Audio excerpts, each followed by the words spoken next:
Hello friends, welcome back to my channel. आज हम contract of sales of goods act पढ़ेंगे कि contract of sales of good act क्या होता है। ये बहुत ही बड़ा है, इसको हम थोड़ा तोड़ तोड़ के पढ़ते हैं कि कॉन्ट्रैक्ट, सेल और गुड्स कि ये क्या क्या होते हैं, तब थोड़ा ज़्यादा ईजिली समझ आएगा। कॉन्ट्रैक्ट क्या होता है, आपने पहले भी पढ़ा होगा कि कॉन्ट्रैक्ट मतलब होता है ऑफ़र और एक्सेप्टेंस। ऑफ़र जिसमें सामने वाला क्या दे रहा हो, आपको ऑफ़र दे रहा हो कि आप उसकी गुड्स को क्या कर ले, परचेज़ कर ले, आप एक्सेप्ट कर रहे हो। ऑफ़र और एक्सेप्टेंस, जैसे आपके फ्रेंड ने आपको बोला कि मेरी कार परचेज़ कर ले 1 लाख के लिए, 1 लाख में मेरी कार परचेज़ कर ली। आपने उसकी कार ख़रीद ली, तो ऑफ़र, उसने आपको ऑफ़र दिया है और आपने क्या कर लिया, उसको एक्सेप्ट कर लिया, तो यही कॉन्ट्रैक्ट होता है। और कॉन्ट्रैक्ट में क्या क्या होता है, एक तो ऑफ़र होता है, एक एक्सेप्टेंस होता है कि ऑफ़र भी हो और एक्सेप्टेंस भी हो, और कंसिडरेशन। जो 1 लाख में परचेज़ किया है, जो 1 लाख में आपने परचेज़ किया है उससे कार, तो ये कंसिडरेशन है, पैसों में परचेज़ किया है, फ्री में परचेज़ नहीं किया है, पैसों में। तो ये कंसिडरेशन है कि हर कॉन्ट्रैक्ट में कंसिडरेशन होना चाहिए। तो तीन तीन टर्म होने चाहिए एक कॉन्ट्रैक्ट में: ऑफ़र, एक्सेप्टेंस, कंसिडरेशन। और इतना तो ये हो गया कि ये एग्रीमेंट है, और बाद में इन्फोर्सेबल भी होना चाहिए कि जैसे आपने कार ख़रीद ली, आपने कार क्या कर ली, बाय कर ली, बट क्या करा, आपने पेमेंट नहीं किया, आपने उसको 1 लाख रुपए नहीं दिए, तो ये इन्फोर्सेबल नहीं हुआ है। जब तक ये इन्फोर्सेबल नहीं होगा, जब तक आप उसको 1 लाख रुपए नहीं दोगे, तब तक ये कॉन्ट्रैक्ट पूरा नहीं हो पाएगा। ये कॉन्ट्रैक्ट होता है कि लीगली इन्फोर्सेबल करना, आपको लॉ बोलेगा कि आप उसको 1 लाख क्या करो, पे कर दो, तो ये कॉन्ट्रैक्ट में होना चाहिए। और सपोज़ करो आपने कार क्या कर ली है, परचेज़ कर ली अपने फ्रेंड से और पैसे दे दिए, पेमेंट भी कर ली, बट आपके फ्रेंड ने आपको कार डिलीवर नहीं की और वो मना कर देता है, तो ऐसा भी नहीं होना चाहिए। तो कॉन्ट्रैक्ट में एक तो ऑफ़र और एक्सेप्टेंस होना चाहिए। जो आपके फ्रेंड ने आपको ऑफ़र दिया था कार परचेज़ करने के लिए 1 लाख की, आपने ख़रीद लिया, और कंसिडरेशन होना चाहिए, जो 1 लाख कंसिडरेशन है इसके अंदर, और इन्फोर्सेबल होना चाहिए, लॉ के द्वारा इसको इन्फोर्स किया जाना चाहिए कि दोनों पार्टीज़ अपने अपने ऑब्लिगेशन पूरी करो, आप पैसे दो और वो आपको कार दे।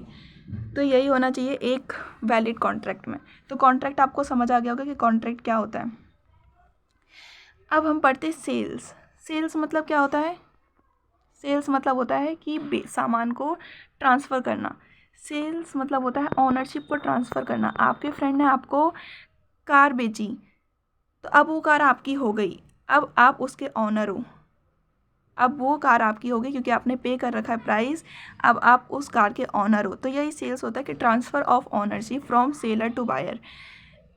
जब सेलर अपनी ऑनरशिप को ट्रांसफ़र कर देता है, पहले वो आपकी फ्रेंड की कार हुआ करती थी, आपका फ्रेंड चलाता था, अब वो आपकी है, तो ऑनरशिप ट्रांसफ़र हो रही है, तो वही सेल्स होता है कि ऑनरशिप का ट्रांसफ़र होना।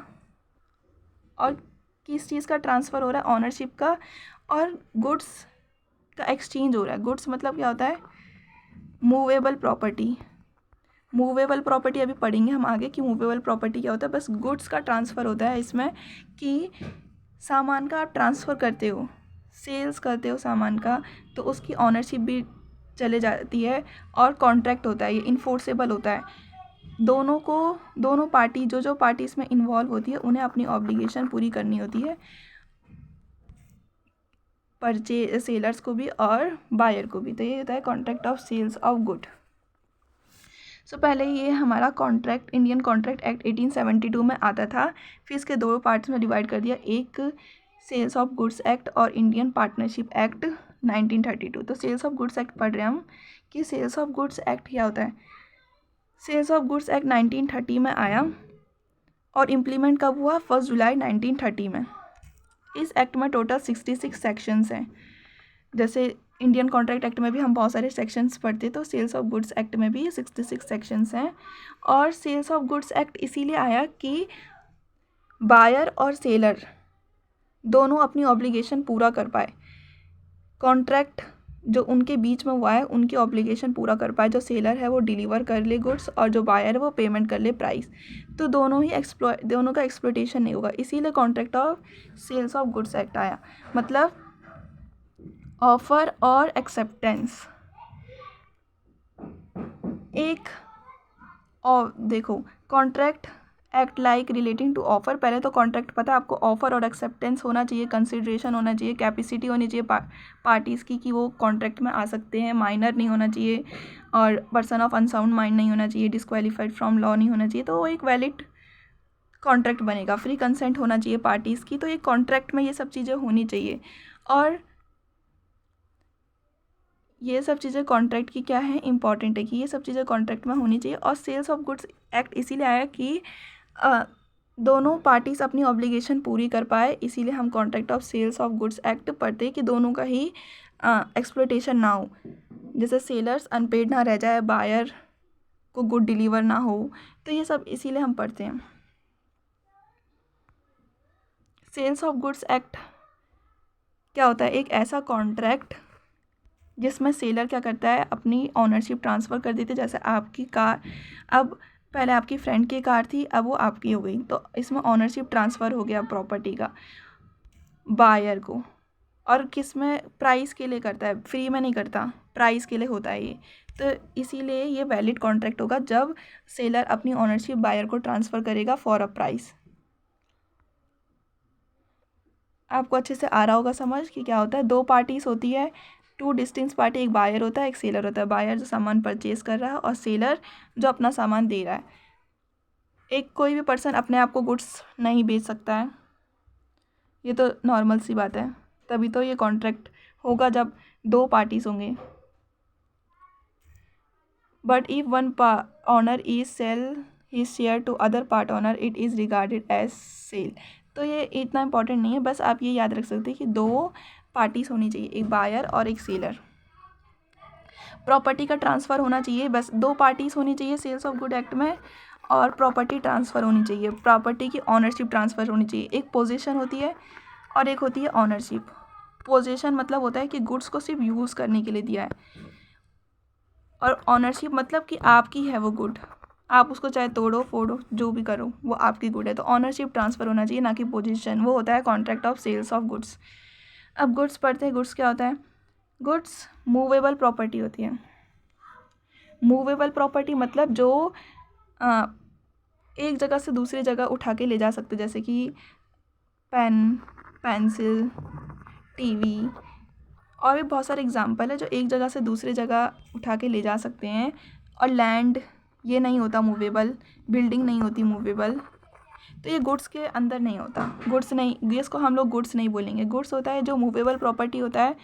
और other than ऑक्शनेबल claims and money include in stock and share. और ऑक्शनेबल क्लेम नहीं होना चाहिए उनके अंदर कोई भी।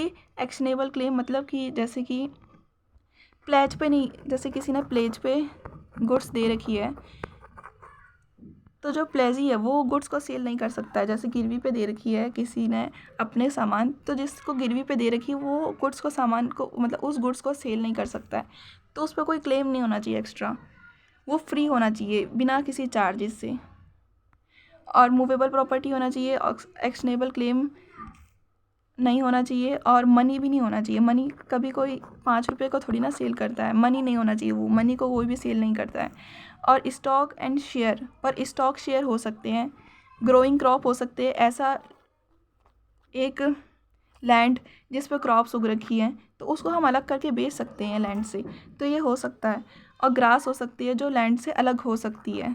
तो ये सब गुड्स हैं।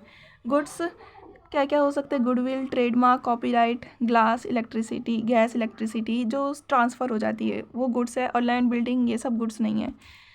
स्टॉक शेयर्स गुड्स हैं, और एक्शनेबल क्लेम्स गुड्स नहीं है। जैसे कि आपने किसी को प्लेज, मतलब आपने किसी को प्लेज पे दे रखी थी अपनी कुछ भी ज्वेलरी वगैरह, और जिसको दे रखी थी उसने आपकी ज्वेलरी सेल कर दी, तो ये नहीं होता, ऐसा नहीं होता। बिना किसी नोटिस के वो सेल नहीं कर सकता है। अगर उसने ऐसा कर दिया तो वो गुड्स नहीं है।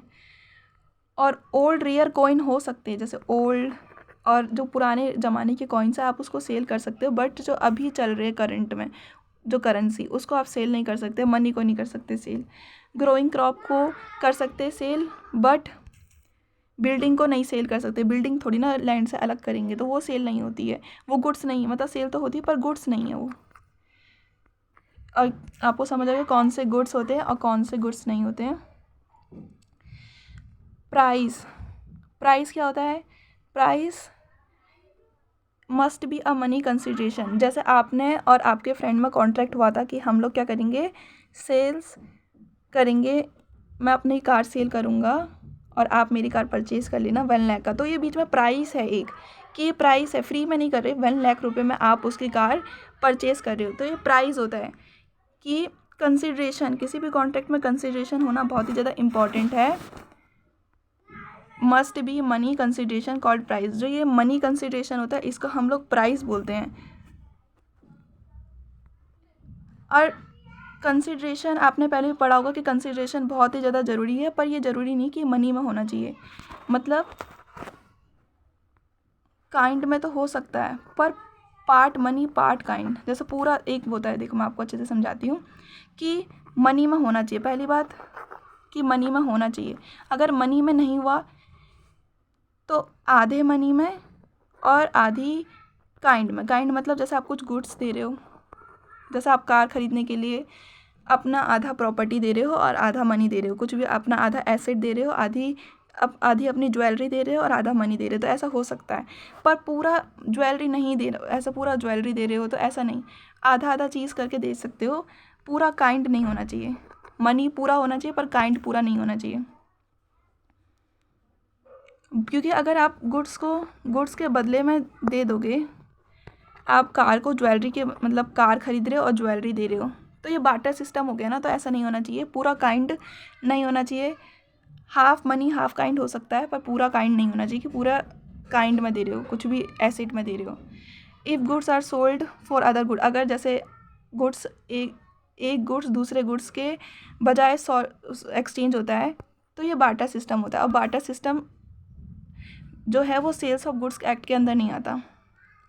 गुड्स को आप पार्टली मनी में भी दे सकते हो, वो पार्टली गुड्स में भी दे सकते हो, हाफ हाफ। जैसे आधे पैसे मनी में दिया और आधा गुड्स में दिया, ये चल जाएगा, पर पूरा गुड्स में नहीं और पूरा मनी में दे सकते हो। अब प्राइस को कैसे फ़िक्स करते हैं कि जैसे सामान का वो प्राइस है, तो आप उसको कैसे फ़िक्स कर सकते हो? अगर दोनों ने एग्री, जैसे आप और आपका फ्रेंड एग्री हो गया कि 1 लाख में मैं अपनी कार सेल करूँगा, उसमें आप भी एग्री हो और आपका